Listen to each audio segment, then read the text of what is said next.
right? Yeah. Yeah.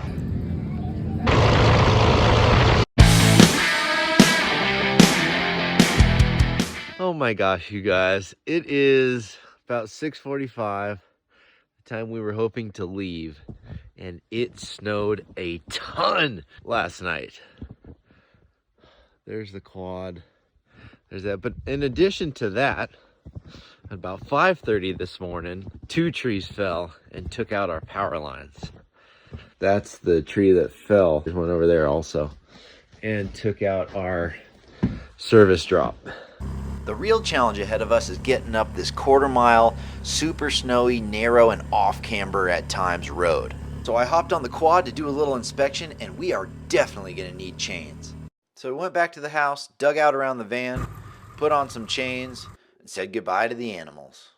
You guys be good while we're gone, okay? Take good care of them, buddy. Hey, Scout? Yeah. All right, it has been a wild morning, but I think we are finally ready to go. You guys excited? Yeah! I think we got this. Let's go. Fun fact, this is actually the first time I've ever driven with chains, so I'm not really familiar with how hard you can push them.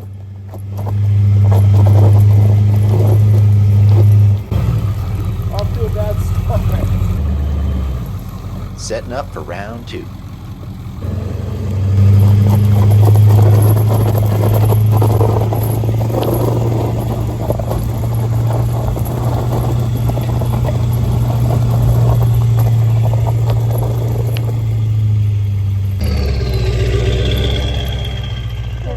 Guys, we're walking. I decided it'd be best if I drove alone just in case I went off the side, so I took off, ready for anything.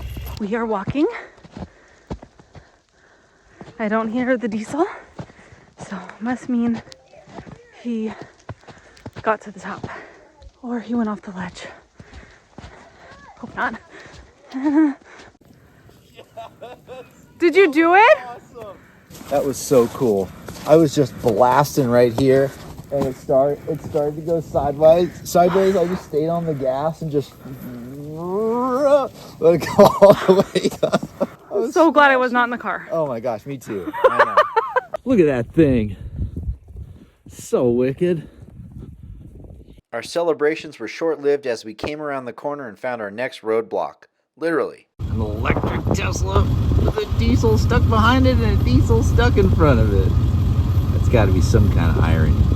Thankfully, it didn't take too long. We dug out the snow next to the wheels and laid some chains on the ground, which worked like a charm. What an exciting morning. Oh my gosh.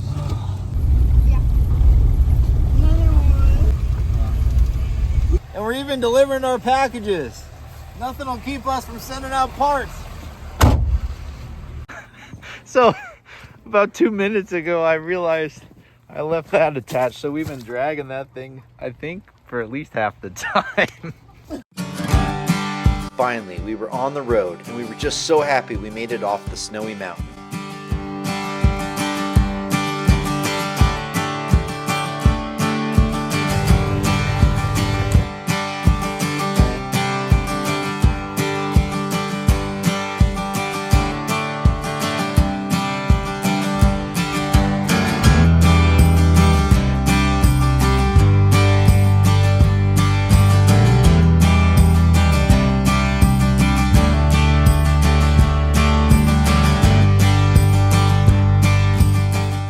It took longer than we planned, but finally we made it to the California desert.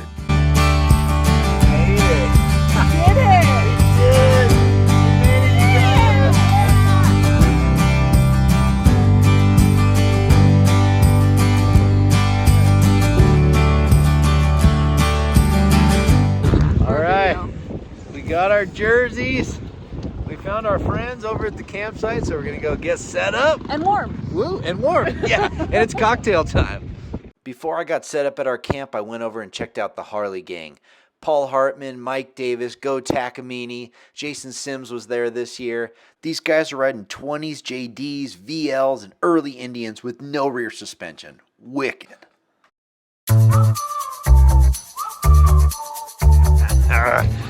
Good morning. It is race day. I'll tell you what a different overnight experience than than last year. This little heater right here, this diesel Beaver heater, has been running all night, non-stop, and kept us nice and cozy in there. I mean, it was so nice. Hard to get out of it this morning. And here comes Kimmy and Landon. Good morning. Say good morning, Landon. How you feeling on race day? Good, excited. Yeah. Got a warm night's sleep. Yes, we did. See how important it was to us?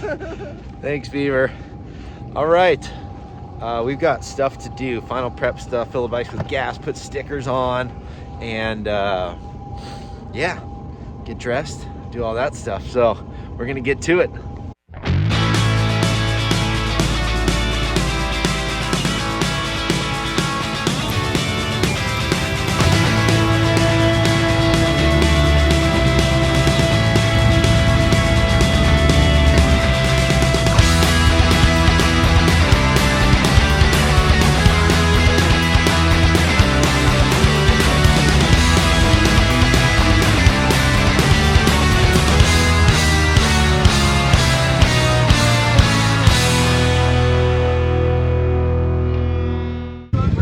Just got done with a riders meeting. Headed back to the van. Can feel the nerves.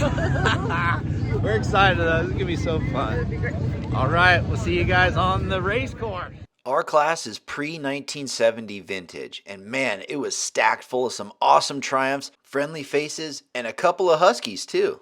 Here on the starting line.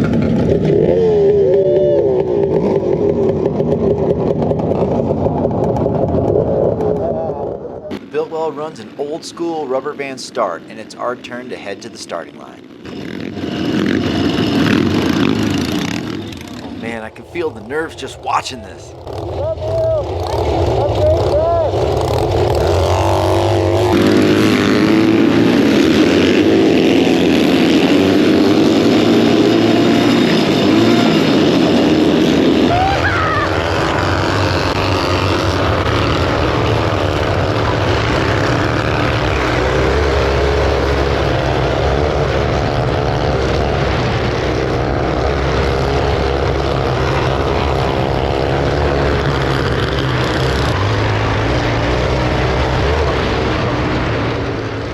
Started out pretty well. I passed a handful of people after that start, and then they passed me back after I took a little side route to avoid some dust. Well, that was a good move.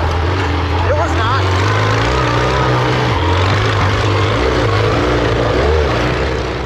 Kimmy is doing amazingly well. She has never raced anything on a motorcycle before, and this is really only her third time riding this bike.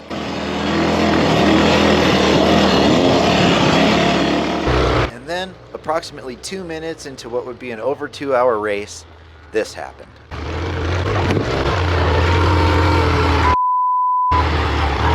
While standing in the first big whoop section, I came down hard on the bike and my left foot sheared the left foot peg right off.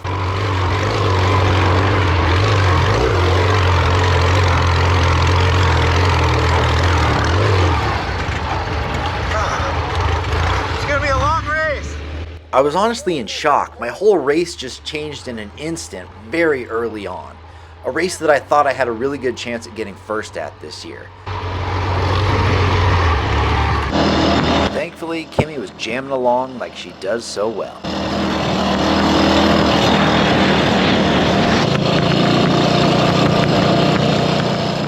Go, Kimmy!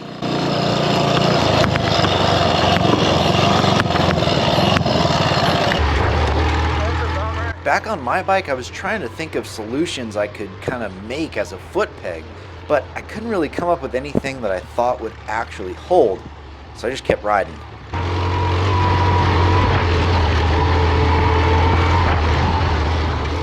Oh man, those dropouts hurt when you gotta sit down.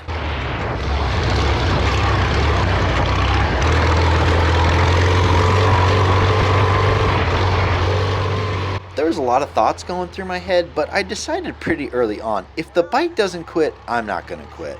I can do this. I can make it through this race with one foot peg. It's not that bad, and you never know what happens in a desert race. I can hear this. I can handle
cooking right here. I am so proud of her.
At a certain point of the race, there's a detour. You can go left and go up a nasty hill climb, or you can go right and you'll have to go a little bit further, but the trail isn't as hard. Now, this may be bad logic, but I figured less miles without a foot peg is better than more miles without a foot peg. So I decided to take the hard way.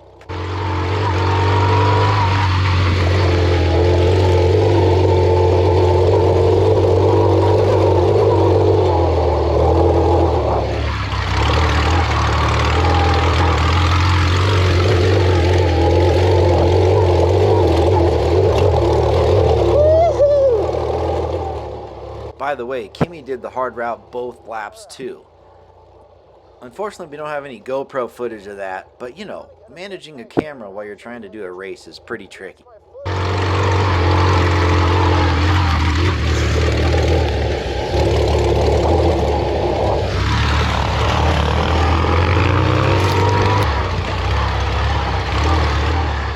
Gotta be careful, these sand washes will get you. Unfortunately, Kimmy went down in one of the deep sand washes that had a 90-degree turn in it, and as you can see, that front brake lever is broken off. But that didn't stop her, of course. You guys, this hill that Kim is about to go down is way steeper than it looks on camera. It's incredibly slick, and I cannot imagine going down it on a 66 Triumph without a front brake.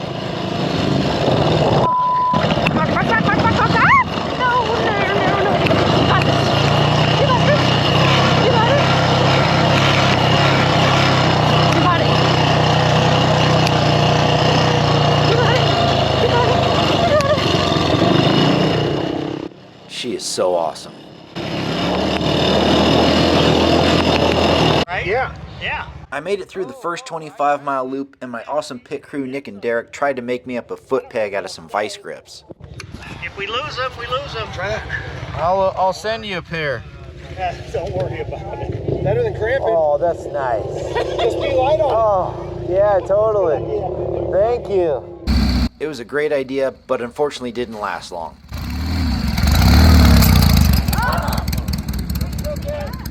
Kimmy pulled in not too far behind after the first lap, and they got right to work fixing that front brake lever.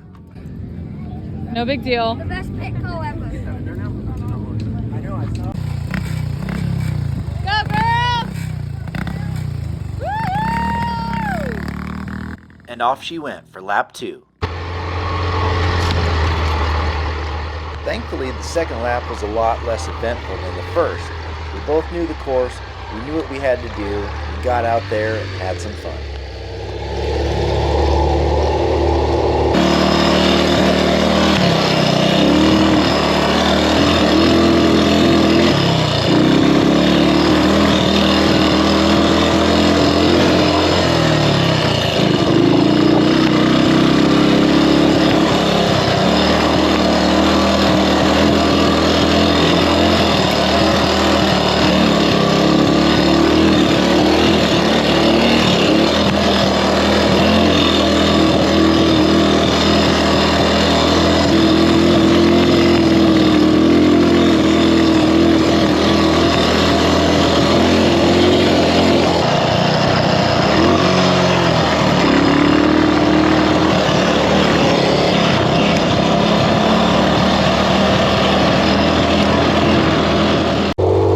I didn't quite get as good a line on the hill climb the second time, so this was a little rough.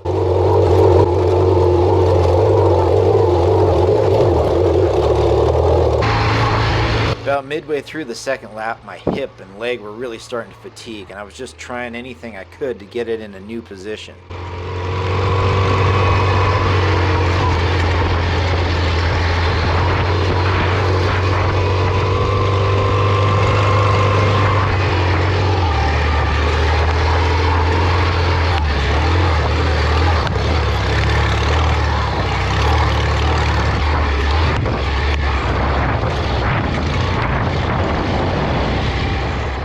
As we started descending into the valley and I could see the campers parked in the distance, I got a second wind and realized, man, I'm gonna finish this thing. And I didn't know for sure at the time, but I had a really strong feeling that my wife was gonna finish too, and that made me more happy than anything.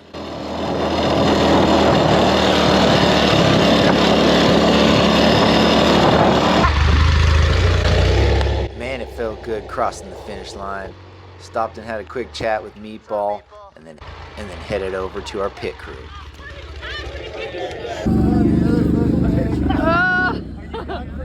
Oh yeah! Oh yeah! Job. But finished. Hey, yeah, way to bring it home. Oh, I'll probably last. Well, actually no, because someone probably won't finish. All I wanted to do was not get a DNF. And then, Good job, Kim! Yes! You did it! I did it! Oh my god! That's incredible! You just rode 50 miles of desert on a 66 Cub. And you got a lever repair. Thanks to the pin! Dude! That was so awesome! I'm so proud of you! Thank you! I don't know. What First! First place! That was awesome! Oh my gosh, thank you so much. I got to finish because of you. I know. Oh, that's incredible! That's a lot of work. That was a lot of whoop. It was mile 14 or 15. Yeah. And it was a sharp sand wash. Oh. And I slipped. That left turn? It was a right turn. Right turn. I can't hold And you. that's when you broke the lever? And that's when I broke the lever. I didn't know that I broke it until I went to grab the front brake. Oh yeah? couldn't. Was it dangling? Yeah. Oh my gosh. And so then I tried like hitting it up and Yeah. it just fell Oh. off. And so you rode the next... So I rode the next 10 miles with no front brake. Oh my gosh. So I rode slow. The back brake on this bike is not great. It like doesn't work at all. Good job, Kim. Cheers. So proud of you. Thank you. It was really fun. So fun, huh? You saw my foot peg on the ground? I did. I looked at it, I'm like, that looks familiar. Did you see me the first lap? Like right in the beginning? No. Oh my It was gosh. towards the beginning. Yes. Yeah, it was in the middle. And Oh my gosh.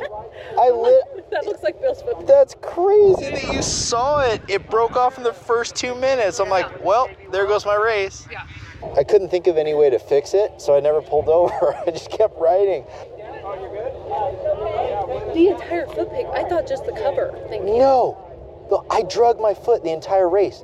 Oh my god. I know. I thought I was in last. See you at the van. Huh? See you at the van. Great job.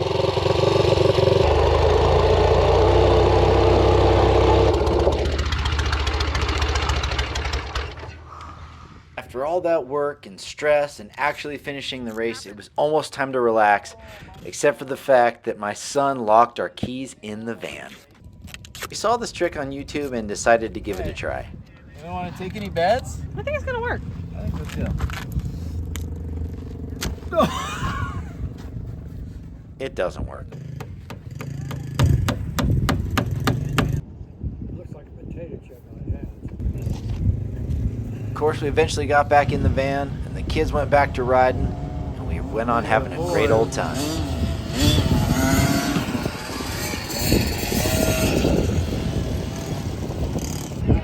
A few hours later, we moseyed on over to the Biltwell stage for the award ceremony, and my incredible wife, Kim, earned that first place position. The only girl brave enough to try this race on a pre-1970 motorcycle. Man, we're proud of her. First place, vintage novice. He's on a 66 Triumph Cub out here. Love it. That's a cool bike, kid. Our friend Jake Deagle won the Vintage Expert class on his 1969 Triumph for the second year in a row. He really is the man. This guy's fast. We enjoyed the rest of the evening fireside with friends, swapping stories, and having a bunch of laughs. As our exciting trip winds down, I really want to talk about two incredible products that really made our trip much more enjoyable. The first is this portable diesel heater by Viver with Bluetooth connection. This was a lifesaver in keeping our van warm at night while we slept. These units are very easy to transport. They plug into any 12-volt power source that you'd like, and they're very easy to operate. They burn diesel fuel to create heat, and we used less than 1 gallon on the low setting all night, which was perfect. The next product that was really a game changer for us was this Viver portable power station. It's a 296 watt-hour, 300 watt backup lithium battery that we use to charge our phones, our kids' iPads, and our camera batteries for the entire 3-day trip. It's got 9 output ports including USB Type-C and 3.0. You can even plug in AC powered devices. The unit itself charges very quickly with either your AC wall outlet, the 12-volt cigarette lighter from your car, or even solar panels. We also really enjoyed this LED light on the side. With race day behind us and the work week approaching, it was time to start packing up. I went and checked out all the bikes and looked at all the battle scars. They really did great. I'm almost as proud as the bikes for finishing as I am the people that rode them. One more ride for the kiddos, and it's time to load up the old bikes.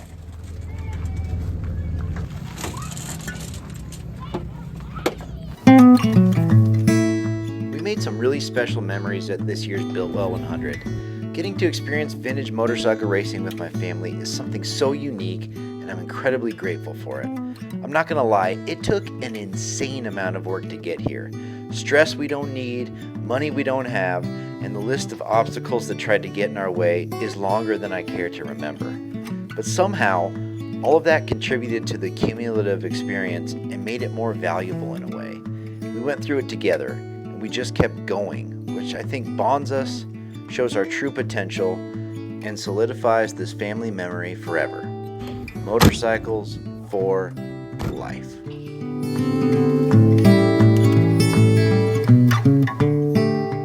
Thanks so much for watching that video. Be sure to tune in every Saturday morning for more fun and adventures.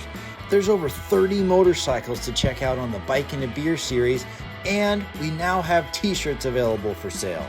Follow along for some epic adventures in the High Sierra on all types of rare and incredible motorcycles. There's a workshop element to this channel too, as I do a lot of my own mechanical work. I'll share all the tips and tricks I've learned, show you all the tools I use to get it done, and there'll be some exciting new products to promote as well. So join in every Saturday morning, and don't forget to subscribe, like, and turn on notifications. Thanks.